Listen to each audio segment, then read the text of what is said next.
Fourth number हो जाएगा स्वामित्व के आधार पर कंपनी के प्रकार, classification on the basis of ownership.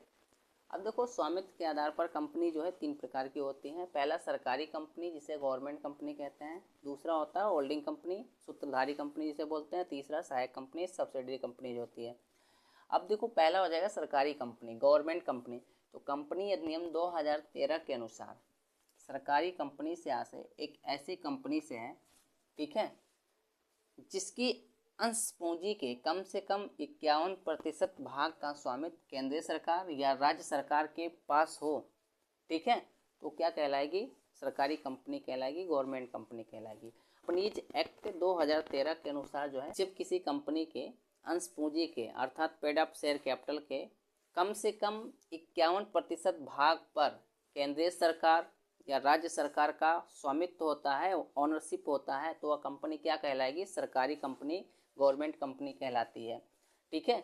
या अंशतः केंद्रीय सरकार और राज्य सरकारों के पास हो तो सरकारी कंपनी कहलाएगी, ठीक है।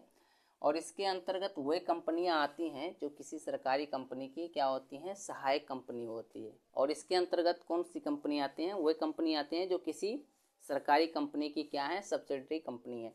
दूसरा हो जाएगा सहायक कंपनी, सब्सिडरी कंपनी। अब देखो सहायक कंपनी क्या होती है, तो एक कंपनी निम्नलिखित दशाओं में अन्य कंपनी की सहायक कंपनी मानी जाएगी।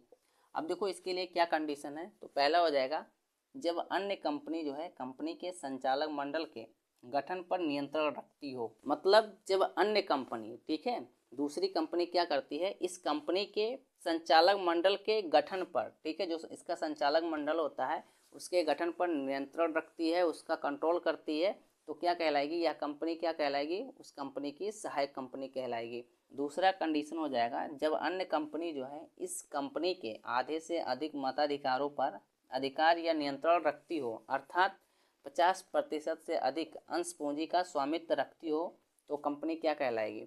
सहायक कंपनी कहलाएगी। दूसरा कंडीशन ये कहता है कि जब अन्य कंपनी अर्थात जो दूसरी कंपनी है इस कंपनी के आधे से अधिक, ठीक है, आधे से अधिक जो भी मताधिकार है उस पर अधिकार रखती है, और उसका कंट्रोल स्वयं करती है, अर्थात 50% से अधिक जो है अंश पूंजी का स्वामित्व अर्थात ओनरशिप रखती है दूसरी कंपनी, तो ये कंपनी क्या कहलाएगी? उस कंपनी की सहायक कंपनी कहलाएगी। और तीसरा कंडीशन हो जाएगा कि जब वह किसी ऐसे कंपनी की सहायक हो जो स्वयं एक सहायक कंपनी है। तीसरा हो जाएगा सूत्रधारी कंपनी, होल्डिंग कंपनी। अब देखो होल्डिंग कंपनी या सूत्रधारी कंपनी क्या होती है, तो एक कंपनी को सूत्रधारी कंपनी तभी माना जाएगा, ठीक है, जब दूसरी कंपनी उसकी सहायक हो।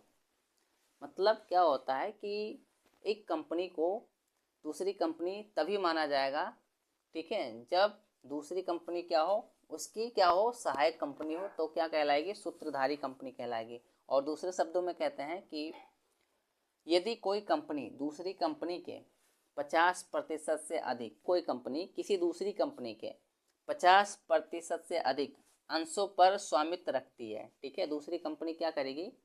उस कंपनी के 50% से अधिक जो भी अंश होंगे, शेयर होंगे, उस पर अपना ओनरशिप रखती है या उसके आधे से अधिक संचालकों की नियुक्ति पर नियंत्रण रखती है, ठीक है, या उनके आधे से अधिक जो भी संचालक होते हैं उनकी नियुक्ति पर कंट्रोल करती हो, तो उसे क्या कहेंगे? सूत्रधारी कंपनी कहेंगे या होल्डिंग कंपनी कहेंगे।